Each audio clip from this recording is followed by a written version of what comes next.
All right, this is my first international trip with my Origin sling pack. I call it immerse. I gotta come up with an acronym for immerse, but I'm here and I just noticed something. Look, see these are corn nuts. My buddies and I, when we were younger, used to live off these things. They were cheap and cheerful food. Freaking salty. Wonderful, wonderful invention. Corn nuts. Yep. You didn't get strip searched? Easy peasy. Joe, he loves getting stripped. Did you get strip searched? Yeah. Body cavity, everything. That's his favorite. Full strip search. So for 40 years, I flew in the back of the plane.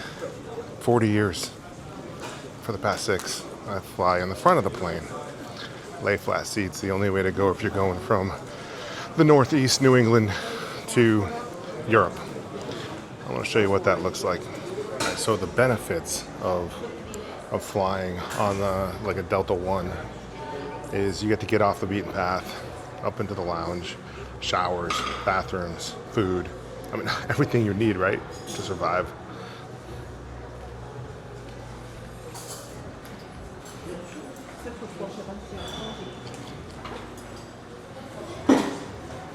It's just like a fat kid's dreams up here. You know what I'm saying? All right, I've been traveling with Joe for a long time.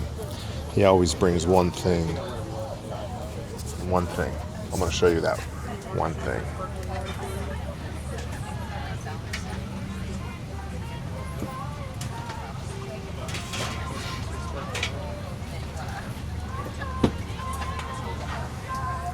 For some reason, he thinks a sharpened deer antler is going to save him, and he has paracord on it. He thinks that if something happens, he's going to, I don't know, do something with a deer antler, take somebody out, and then rappel out of the airplane with paracord. Sometimes I just wish I lived in his world. It's a strange world, though. This is the God's honest truth. You actually never get to shut off when you're driving a business. I don't want to say at any scale, but you would think more at the scale that we're at, between a stage 2 and a stage 3. A lot of the things we do would be stage 3 business, but see, I'm not shutting off. I've got a question about work.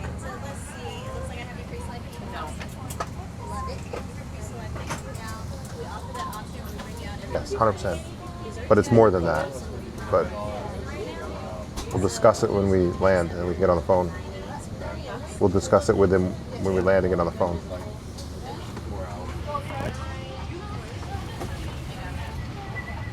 Exactly my point. You never get to shut off.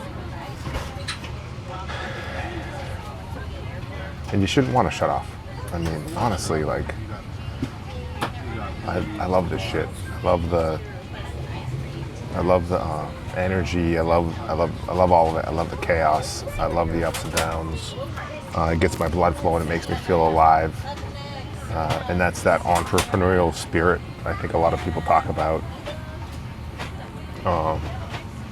For me, I don't know any different. I've been doing it my whole life, but it ain't 5 days a week. I'll tell you that right now. It's 7 days a week. This trip actually is the first trip that I'm taking. I'm meeting one of my business partners in Europe, and we've never traveled together. We've been in business together for over a decade. He's a co-founder of Jocko Fuel, and we've never traveled together. That just tells you how fast of a pace that we've been moving. It's like 10 years, almost gone by in the blink of an eye. I almost can't even believe it. It seems like as I get older, time just seems to be double time.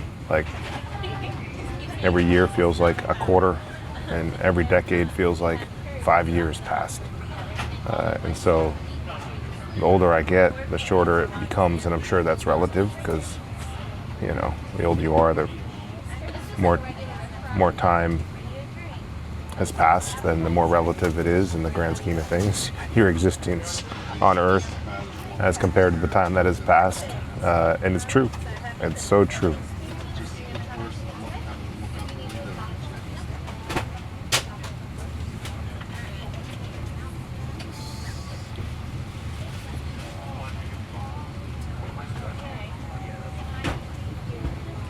But I think it's important to, whatever that is, whatever that thing that fills you up, whether that's going into the wilderness, hunting, fishing, into the outdoors, hiking, biking, great to have you on board with us. whatever that thing is that makes you feel alive, you've got to have that thing outside of work, right? I think for me, I went so hard in the paint for so long outside of jiu-jitsu, I forgot about what that thing was, and I discovered it through traveling. If you are having trouble locating place for your bags, flight attendants are available in the aisle, monitoring overhead bin space. Larger electronic devices like laptops. Discovered it Must be through put away prior to the boarding door closing. exploring the old world, learning about history, They may not be stowed and on your lap or in seat pockets. it just makes me feel so damn alive. I always come back with a fresh perspective Connect to the on things. DeltaWiFi.com network to get started. If you are And I'm headed to France, and it's funny because somebody in southern France posted a message on YouTube as a comment, like, how do you like work with partners? Like, what is that like with partnerships? And you know, how do you keep like money from getting in the way? And like a really interesting question, I think, for new entrepreneurs or those struggling with that. It's basic. You set your expectations and you make sure you align with good people and don't rush into anything. Take as much time as you need to get into business with somebody. You know, when Jock and I got into business, we shook hands, had a stake and a handshake. We didn't sign a deal for, it was either 24 months or 36 months when Brian and I got into business together to start Origin Labs, which was the nutritional division.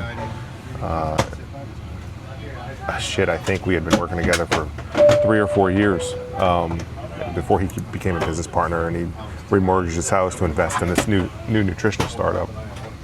When my first business partner did that go, you know, I asked him to invest, and geez, I think he borrowed $10,000 from his sister-in-law to make that first investment, and we were just a fledgling company when we were nobody. And you know, Kip, my other partner, he was the co-founder of Under Armour. Like, why would he want to get involved in something like this? I mean, that dude's a savage. He built a $5 billion a year company, and he worked for free. He called me 9 days after his non-compete ran out from Under Armour, and he said, Pete, I want to help. I want to help do this thing.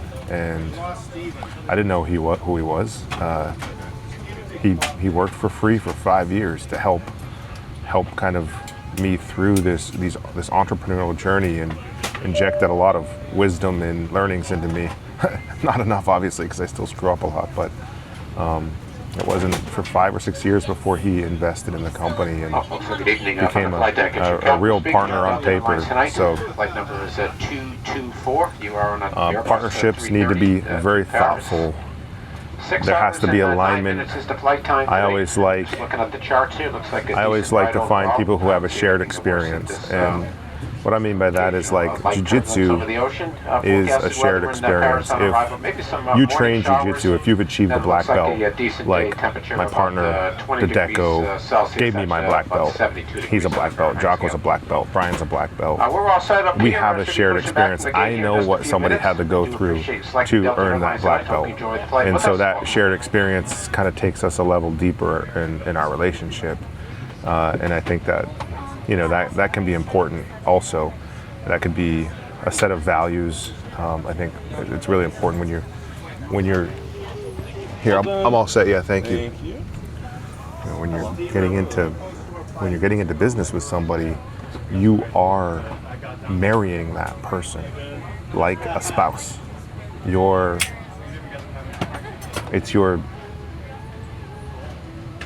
It's a marriage. I don't know how else to say it. You're going to win together, you're going to thrive together, or you're going to die together, right? You're locked together. for better or worse, whether you like it or not. And so you have to be really thoughtful about who you're getting in bed with. I have no regrets with who I aligned with. I have zero regrets, and that's a good place to be. I know that isn't the case for a lot of people. A lot of people have regrets on who they got into business with.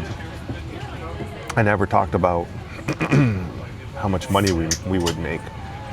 It was never about like we're gonna be, we're gonna be $1 billion company. That was never the conversation. We always talked about ideas.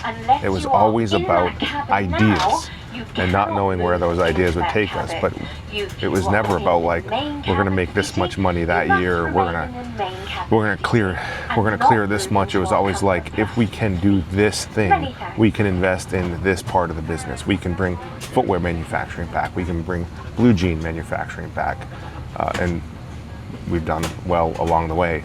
I didn't make money until 2017. That was like the first time in my life I made money. It was just before I turned 40, right? I mean, I spent my first 2 decades of opportunity like just dragging this thing through the mud. And in 2017, the right partnerships and the right products came together, and it took off. And like that was the first time I ever made money. I flew coach. I flew in the back of the plane by the bathroom a lot of times. But it wasn't ever a desire of mine to fly in the front of the plane. I didn't talk about that. It wasn't about we're going to be able to do this thing or that thing or have these experiences or go do this. It was never about any of that. It was only about ideas and how to build a meaningful business. I remember one time I was in New York City. It was midnight, and myself and Jocko and Brian were down on the street. We were taking off. We had just had a meeting. It was right when our partnership was fresh and raw and real. Early on, and I just remember shaking Jocko's hand and saying, we're going to build an empire. And I believed my words, and he probably thought I was absolutely insane. But I told him, this is the perfect storm, man. Like, you have an audience in social equity. I can make shit happen. You tell the world, and I'll make shit happen. Like, that's it. I knew he believed I would make shit happen, and I believed he would tell the world. But it was more of a faith-based agreement. You know, it wasn't based on any facts or data. It was just gut. It was feeling. And very early on, businesses, that's kind of how it is. It was the same way with Brian. He was passionate about nutrition. He brought this idea to me of starting a nutritional division. And he's like, this is my passion. I used to own a supplement store. I want to do this with you. And we just went head first, arms tucked. And the same thing with the Deco, my first business partner. Origin hadn't made $1 yet. And I said, I want to make geese. What do you think about it? And he said, I'd love to own a brand. I'd love to own a Jiu-Jitsu gi brand. And he didn't ask questions. He didn't ask for a pro forma or data. He just gave me the money, for 10% of the business. It was fun. It was risky. It was raw. It was amazing. I love those days, young company days, and a lot has changed since then. Same problems, a lot of times, a lot of same problems. Nobody's an expert at this shit. Nobody does it perfectly. Everybody comes close to failure who does it, and those who survive learn how to survive. It's like a survivalist in the wilderness who's lived in the wilderness alone, with simple tools. It's the same thing in business. It's a wilderness, and there's big monsters that want to eat you all the time. Monsters vying for your market share. Monsters trying to build product better than you. Monsters trying to tell better stories than you. And so you learn about these survival mechanisms over time through making those tuition payments and building those emotional calluses. And I think it's really important to have business partners and advisors.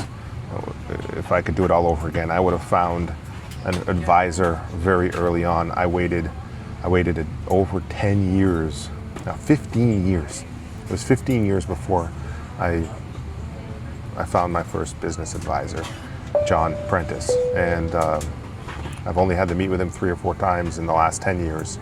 But every time I meet with him, it changes my direction in life, changes everything. You know, just as when you think you figured it out, you have one conversation with one person, and all of a sudden something goes off in your head. And shit, it's a piece of the puzzle, and then it was missing, and you didn't even know it was missing, and you thought it was there, and you stick it in, and you're on to the next phase. And every peak, it's a false peak, that's for sure. But it's about the journey. It's about the journey. Like this journey I'm going on right now. It's all about the journey.